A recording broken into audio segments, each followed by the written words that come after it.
वो जो तुम्हारा बप्पा है कल मन की बात में क्या बोल गए तुम लोगों को पता है? अंधभक्तों को तो शायद पता ही नहीं होगा कि आखिर हमारे बप्पा बोल क्या गए। कल बहुत दिनों के बाद आए थे, वो मन की बात करने आए थे। बेचारे जो है जन की बात तो करते नहीं, गरीब की बात करते नहीं, किसान की बात करते नहीं। जब भी बेचारे आते हैं तो मन की बात में अडानी की बात करके चले जाएंगे, अंबानी की बात करके चले जाएंगे और भगत बेचारे ताली बजाएंगे। और जब कोई सवाल पूछेगा तो उसको गालियां देंगे, गाली गलौज करेंगे। अरे अंधभक्तों निकलो तो। कल तुम्हारे बप्पा बोल रहे थे कि बिहार के पश्चिमी चंपारण जिले के अंदर थारू आदिवासी, यानी उन्होंने आदिवासियों की बात बड़े अच्छे से किया। थारू आदिवासी समाज के जो लोग हैं वो बरना त्योहार मनाते हैं और उस बरना त्योहार के अंदर 60 घंटे का लॉकडाउन करते हैं। उन्होंने बताया, और शायद वो आदिवासियों को बेचारों को तो लॉकडाउन का पता भी नहीं रहा होगा कि लॉकडाउन कौन सी चिड़िया है। लॉकडाउन का पता नहीं था, लेकिन ये लॉकडाउन का पता तो तब चला ये जब कोरोना नाम की चिड़िया आई। ये जो कोरोना नाम की चिड़िया आई तो लोगों को लॉकडाउन का पता चला, नहीं तो बेचारे लॉकडाउन कहाँ जानते थे कि लॉकडाउन क्या है। उसके बाद बप्पा बड़े जोर जोर से मन की बात कर रहे थे कि 60 घंटे का लॉकडाउन जो है बरना त्योहार में थारू जनजाति के लोग करते हैं और प्रकृति को बचाने के लिए, पर्यावरण को बचाने के लिए, वृक्ष को बचाने के लिए कि 60 घंटा न तो गांव से कोई बाहर जाता है और न बाहर से कोई उस गांव में आता है। ऐसी परंपरा है, ऐसी रीत रिवाज है। तो मैं ये पूछना चाहता हूं अंधभक्तों तुम्हारे बप्पा से कि यह देश जो है वैज्ञानिक युग है, 21वीं सदी है, लोग मंगल ग्रह पर जा रहे हैं, लोग सूरज तक पहुंचने की कोशिश कर रहे हैं, और तुम्हारे बप्पा कहाँ जा रहे हैं? पुरानी परंपराओं में जा रहे हैं। पुरानी परंपरा याद है? तुम्हारे बप्पा यही चाहते हैं कि जैसे 5000 साल तक इन्हीं आदिवासियों को, इन्हीं दलितों को, इन्हीं ओबीसी को पढ़ने का हक नहीं था, पढ़ने का अधिकार नहीं था, धन रखने का अवसर नहीं मिलता था, उसी परंपरा को लात मार के बाबा साहब अंबेडकर ने संविधान बनाया। और इस संविधान के अंदर आज जब तुम पहुंच गए और जब तुम इन अंधभक्तों से सवाल करने लगे, इन अंधभक्तों का पिछवाड़ा लाल करने लगे, तो ये बप्पा क्या चाहते हैं जानते हो?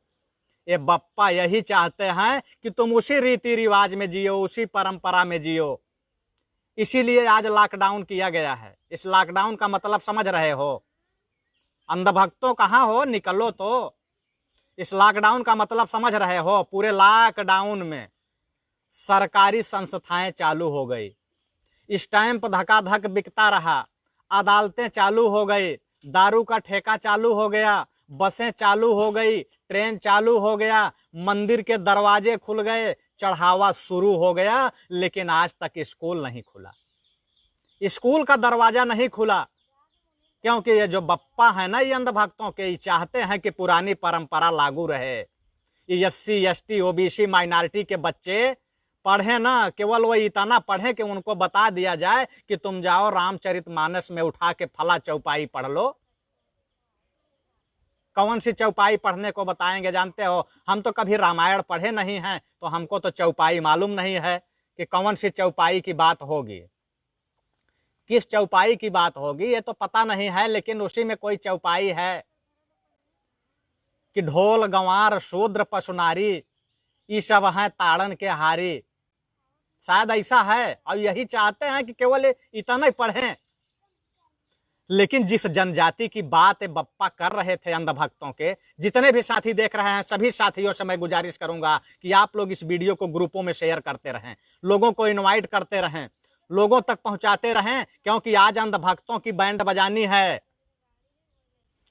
उसके बाद जानते हो जिस आदिवासियों की ये बात कर रहे थे, क्या कह रहे थे कि आदिवासी, बरना, लॉकडाउन, त्योहार, ये वही आदिवासी है ना। अरे कम से कम अगर आदिवासियों की बात करनी थी तो ये झारखंड के आदिवासियों की बात कर लिए होते, जिनकी जमीनें छीन के अडानी को दे रहे हो, अदानी ग्रुप को दे रहे हो ना।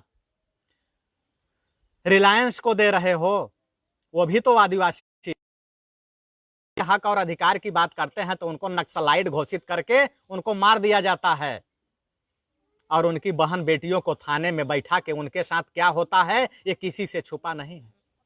और उसके बाद मुकदमा लिखना है, लिख दो, उसको नक्सलाइट घोषित कर दो, उसको मार दो, वो भी तो आदिवासी ही हैं। अब उसके बाद रहे रहे इनके बप्पा कहाँ चले गए भागते भागते, ओणम त्योहार बोले कि ओणम। लेकिन एक भी अंधभगत को ये नहीं पता होगा कि आखिर ये ओणम होता क्या है। पता है, क्योंकि जितने भी अंधभगत हैं ये सब अंगूठा छाप हैं, इस सारे के सारे अंधभगत अंगूठा छाप हैं। अगर ये अंगूठा छाप नहीं होते ना तो इनको पता होता, इनको अकल होती। इनको अकल नहीं है, इनके दिमाग में गोबर भरा हुआ है। एक गोबर से खाली नहीं है इनका दिमाग, पूरा तरीके से गोबर भरा हुआ है। और इनके बप्पा कहे ओणम त्योहार तो इनको न ओणम का पता है, न मोड़म का पता है, न तोड़म का पता है। ओणम त्योहार क्या होता है जानते हो? ओणम त्योहार जो है केरल में मनाया जाता है, ये अगस्त से सितंबर तक चलता है। ये ओणम त्योहार क्या है अंधभक्तों? ओणम का मतलब होता है कि जब फसल तैयार होती है ना, अच्छी फसल, तो उसके लिए किया जाता है ओणम। तुम्हारे बप्पा बोल गए कि ओणम का त्योहार किसान अन्नदाता को नमन। लेकिन इस लॉकडाउन में अन्नदाता के साथ कितना बड़ा अन्याय हुआ है पता है? तुम्हारे बप्पा उसके बारे में नहीं बताए।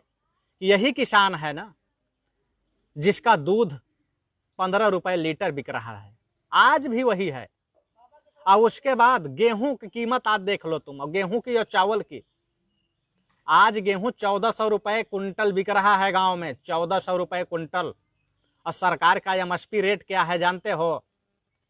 1750 1800 रुपए एमएसपी रेट है, लेकिन आज गेहूं बिक रहा है 1400 में, कोई लेने वाला नहीं है। जिस किसान को तुम लोग कहते हो कि अन्नदाता है, जब चुनाव आता है तो कहते हो अन्नदाता है, दुनिया को जिंदा रखता है। अरे अंधभक्तों, तुम्हारे बप्पा कहाँ थे उस समय जब नीरव मोदी, ललित मोदी, मेहुल चौकसी को जहाजों पे बैठा के जापान घुमा रहे थे? अरे अगर किसानों से इतना प्रेम था, किसानों से इतना लगाव था, तो कम से कम अपनी एक बार जहाज में बैठा के किसी किसान को ले गए होते उसके बदबूदार कपड़े के साथ, और उन छोटे छोटे जापानियों से बोले होते कि ये देखो हमारे देश का किसान है जो बाजरा पैदा करता है, जो गेहूं पैदा करता है, जो मक्का पैदा करता है और पूरी दुनिया के लोगों को जिंदा रखने का काम करता है। लेकिन तुम किसको ले गए? उस चोर को, लुटेरे को, डकैत को, जो देश का धन लूट लूट के और जाके सटल कहाँ हो गए? कोई लंदन, कोई सिंगापुर, कोई कनाडा, तो कोई अमेरिका, तो कोई इंग्लैंड। ऐसे लोगों को साथ में लेके गए और बताए कि हमारे देश की जो अर्थव्यवस्था है ये तो जो है हमारे नीरव मोदी की देन है, ये तो विजय माल्या की देन है, ये तो मेहुल चौकसी की देन है। कभी लेके गए किसी किसान को? किसान की बात करते हो, फेंकते हो, झूठ बोलते हो। किसान की जो बदतर स्थिति है ये तुम्हें क्या पता है? बदतर स्थिति किसान की कभी गांव में जाके देखो कि क्या उसकी स्थिति है किसान की। आज उसकी स्थिति है, लॉकडाउन के चलते उसके जो बच्चे थे जो मजदूरी करने गए थे, कभी गुजरात, कभी अहमदाबाद, कभी महाराष्ट्र, कभी मुंबई, वो जो पैदल चल चल के अपने घरों में आए हैं, उनकी क्या स्थिति है पता है तुम्हें? नहीं पता है। लेकिन ये अंधभगत तो फेसबुक पर जाएंगे, 2 कमेंट में किसी को गाली देंगे, उनके अकाउंट में आ जाएगा 2 रुपए। नेशनल दस्तक की आपसे गुजारिश है कि अगर इसको बचाना चाहते हैं तो नेशनल दस्तक को सब्सक्राइब करने के लिए रेड कलर के सब्सक्राइब बटन को दबाएं, फिर बेल आइकन की घंटी दबाएं। नेशनल दस्तक को बचाने के लिए बहुत जरूरी है कि हर खबर को शेयर करें, लाइक करें, कमेंट जरूर करें।